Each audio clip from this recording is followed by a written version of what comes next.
Hello বন্ধুরা, আজকে একটা দারুণ অ্যাডভেঞ্চার মুভির গল্প নিয়ে তোমাদের সামনে হাজির হয়েছি, যেখানে আছে রহস্য, অ্যাকশন আর এক মেয়ের নিজের বাবাকে খুঁজে বের করার অসম্ভব জেদ। আজ আমরা কথা বলবো 2018 সালের action adventure film Tomb Raider নিয়ে। এই সিনেমাটা শুধু একটা গেমের গল্প নয়, এটা হলো আমাদের হিরোইন লারা ক্রফটের নিজের পরিচয় খুঁজে পাওয়ার এবং একজন বিশ্বসেরা অ্যাডভেঞ্চারার হয়ে ওঠার কাহিনী। আমাদের গল্পটা শুরু হয় বহু প্রাচীন জাপানে। সেখানে ছিল রানী হিমিকো, যার সম্পর্কে লোকমুখে প্রচলিত ছিল যে তিনি কালো জাদুর মাধ্যমে জীবন মৃত্যুর ওপর ক্ষমতা রাখতেন। তার ক্ষমতা এতই ভয়ানক ছিল যে দেশের জেনারেলরা একজোট হয়ে তাকে ইয়ামাতাই অর্থাৎ ইয়ামাটাই নামের এক রহস্যময় দ্বীপে নির্বাসিত করে। এই দ্বীপটা ছিল এমনই ভয়ঙ্কর যে মানুষ তো দূরের কথা, কোনো পাখিও নাকি ভুল করেও যেত না। এরপর কেটে যায় বহু শতক। আমাদের হিরোইন লারা ক্রফটের সাথে যখন আমাদের পরিচয় হয়, তখন সে লন্ডনে একজন সাধারণ বাইসাইকেল ডেলিভারি গার্ল। রিংয়ে বক্স লড়ে, কিন্তু তার চোখে মুখে এক চাপা কষ্ট। তার বাবা লর্ড রিচার্ড ক্রফট 7 বছর ধরে নিখোঁজ। লারা আসলে এক বিলিয়নেয়ার বাবার মেয়ে, কিন্তু বাবার বিশাল সম্পত্তি সে ছুঁয়েও দেখেনি, কারণ সম্পত্তি নিতে গেলে তাকে বাবার ডেথ পেপার সই করতে হবে। আর লারা কোনোভাবেই এটা বিশ্বাস করতে পারেনি যে তার বাবা মারা গেছেন। একদিন বাবার পুরনো বিজনেস পার্টনার আনা মিলার লারাকে বোঝান যে যদি সে পেপার সই না করে তাহলে সরকারের কাছে সমস্ত সম্পত্তি বাজেয়াপ্ত হয়ে যাবে। বাধ্য হয়ে লারা ক্রফট হোল্ডিংসের অফিসে যায় সই করতে।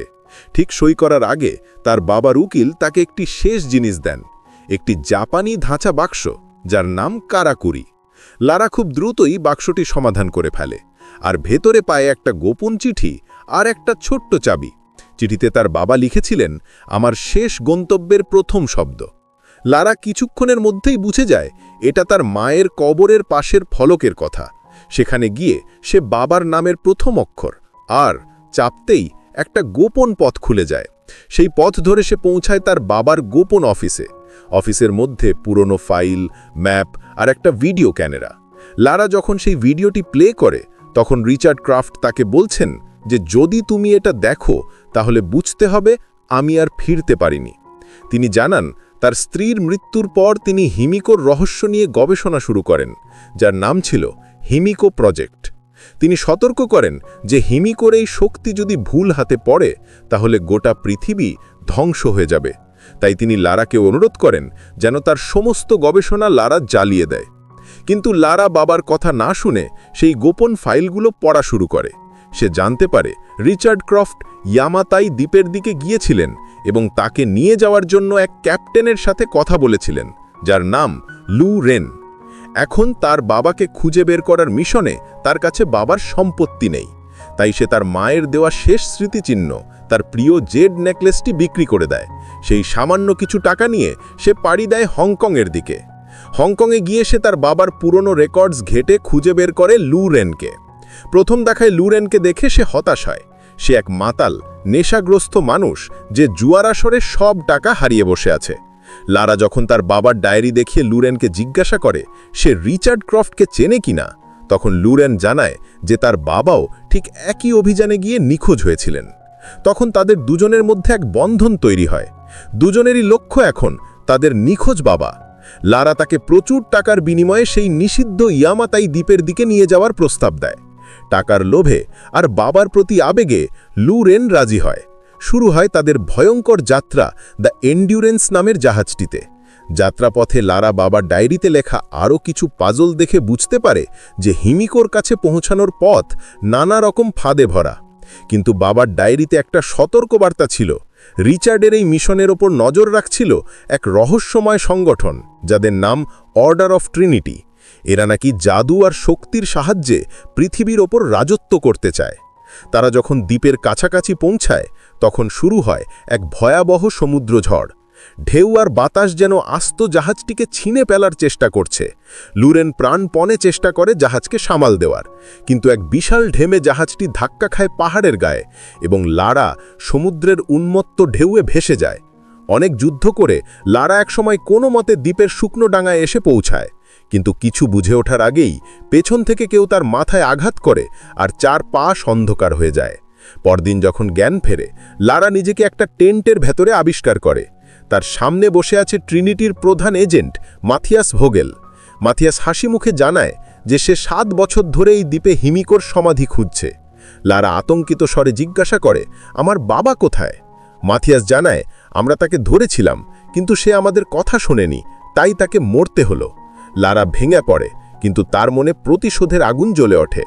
সে দেখতে পায় মাথিয়াসের লোকজন এলাকার শ্রমিক আর শিপরেক্ট হওয়া মানুষদের দিয়ে জোর করে কাজ করাচ্ছে। তারা বিস্ফোরক ব্যবহার করে হিমিকোর সমাধির রাস্তা পরিষ্কার করছে। সেখানেই লারা খুঁজে পায় লুরেনকে, যেও তাদের হাতে বন্দী। লুরেন জানায় যে মাথিয়াস তার বাবাকেও খুন করেছে। মাথিয়াস যখন এক বৃদ্ধ শ্রমিককে গুলি করে মেরে ফেলে, তখন লুরেন আর লারা সুযোগ বুঝে পালানোর চেষ্টা করে। লুরেন নিজের জীবনের ঝুঁকি নিয়ে লারাকে পালিয়ে যেতে সাহায্য করে, কিন্তু মাথিয়াসের গুলিতে তার হাতে আঘাত লাগে। লারা পালাতে থাকে। স্রোতে ভেসে যেতে যেতে সে এক পুরনো ক্র্যাশ করা প্লেনের উইং ধরে কোনো মতে নিজেকে বাঁচায়। এরপর প্যারাশুট ব্যবহার করে সে জঙ্গলে গিয়ে পড়ে, কিন্তু ধারালো কাঠের গুঁড়িতে সে গুরুতরভাবে আহত হয়। আহত লারা আশ্রয় নেয় এক গুহায়। গভীর রাতে মাথিয়াসের এক লোক রকেট তাকে খুঁজে পায়। তাদের মধ্যে শুরু হয় এক ভয়ঙ্কর জীবন মৃত্যুর লড়াই। বাঁচার তীব্র আকাঙ্ক্ষায় লারা তাকে কাদামাটিতে চেপে ধরে মেরে ফেলে। এটাই লারার প্রথম প্রাণঘাতী আঘাত, যা তাকে লারা ক্রফট বা অ্যাডভেঞ্চারার হিসাবে প্রথম কঠিন শিক্ষা দেয়। রক্তমাখা হাতে গুহার বাইরে এসে লারা দেখতে পায় এক ছায়ামূর্তি। সে পিছু নেয় আর পাহাড়ের চূড়ায় পৌঁছে এক অবিশ্বাস্য সত্য তার সামনে আসে। সেই ছায়ামূর্তি আর কেউ নয়, তার বাবা রিচার্ড ক্রফট। রিচার্ড বেঁচে আছেন। তিনি 7 বছর ধরেই দ্বীপে লুকিয়ে আছেন, কারণ তিনি জানতেন হিমিকোর সমাধি উন্মোচিত হলে কি ভয়ানক বিপদ আসতে পারে। বাবা মেয়ের মিলন হয়। রিচার্ড তখন লারাকে সতর্ক করেন যে যদি হিমিকোর কবর খোলা হয়, তাহলে পৃথিবী আর আগের মতো থাকবে না। লারা তীরধনুক হাতে বাবার স্যাটেলাইট ফোন চুরি করে এবং লুরেনের সাথে যোগাযোগ করে। লুরেন তখন অন্য বন্দীদের নিয়ে মাথিয়াসের ক্যাম্পে একটা বিদ্রোহের সৃষ্টি করে। এদিকে মাথিয়াস যখন রিচার্ডকে টর্চার করছে, তখন লারা দূর থেকে তীর মেরে মাথিয়াসের এক গার্ডকে ঘায়ল করে। মাথিয়াস তখন লারাকে হুমকি দেয়, দরজা না খুললে সে রিচার্ডকে মেরে ফেলবে। লারা তখন দরজা খোলার প্রাচীন কৌশল ব্যবহার করে, আর বিশাল পাথরের সমাধি দরজা খুলে যায়। ভেতরে ঢুকেই তারা মুখোমুখি হয় ভয়ঙ্কর ফাঁদ আর ট্র্যাপের। তারা একসময় হিমিকোর কফিনের কাছে পৌঁছায়। তখনই আসল সত্যটা উন্মোচিত হয়। রিচার্ডের গবেষণা অনুযায়ী হিমিকো কোনো জাদুকরী শক্তি নয়, বরং ছিল এক মারাত্মক ভাইরাসের বাহক। সে নিজেই স্বেচ্ছায় নিজেকে এই সমাধিতে বন্দী করেছিল, যাতে তার মাধ্যমে সেই ভাইরাস পৃথিবীতে ছড়িয়ে না পড়ে। ট্রিনিটির এক গার্ড যখন হিমিকোর দেহ স্পর্শ করে, তখন সাথে সাথে সে ভয়ঙ্কর ভাইরাসে আক্রান্ত হয়ে এক জীবন্ত পচে যাওয়া মানুষে পরিণত হয়। মাথিয়াস বুঝতে পারে যে ট্রিনিটি হিমিকোর দেহ ব্যবহার করে এক জৈব অস্ত্র বানাতে চেয়েছিল, কিন্তু সে পুরো দেহ নিয়ে যেতে না পেরে হিমিকোর দেহ থেকে একটা আঙুল কেটে একটা ব্যাগের ভরে নেয়। এই বিশৃঙ্খলার মধ্যে রিচার্ডও আক্রান্ত হন। তিনি জানেন এখন একমাত্র উপায় হলো এই অভিশাপকে এই দ্বীপেই শেষ করে দেওয়া। তিনি লারাকে বলেন তাকে মাথিয়াসকে থামাতে হবে, আর ততক্ষণে তিনি টুমের ভেতরে বোমা ফাটিয়ে এই ভাইরাসকে চিরতরে শেষ করে দেবেন। আবেগে ভেঙে পড়লেও লারা তার বাবার শেষ ইচ্ছাকে সম্মান জানায়। মাথিয়াসকে অনুসরণ করে সে এক গভীর খাদে পৌঁছায়। মাথিয়াস যখন তাকে মারার শেষ চেষ্টা করছে, ঠিক তখনই রিচার্ড টুমের ভেতরে বোমা ফাটান।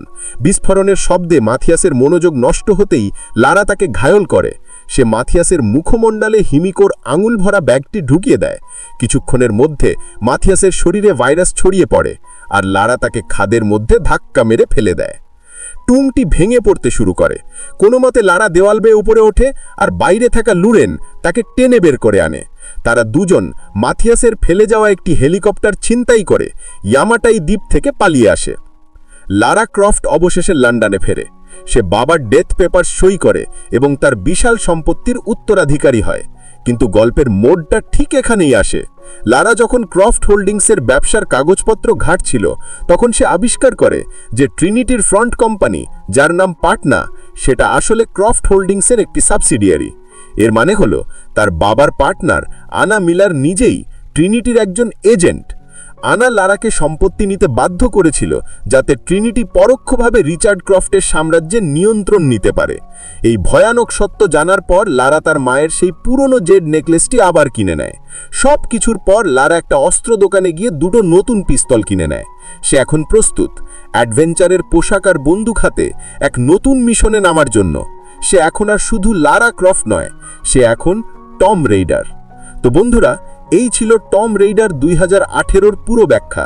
এই কাহিনী প্রমাণ করে যে সাহস, বুদ্ধি আর বাবার প্রতি ভালোবাসা দিয়ে যে কোনো অসম্ভব মিশনে সফল হওয়া যায়। তোমাদের কেমন লাগলো কমেন্ট করে জানিও।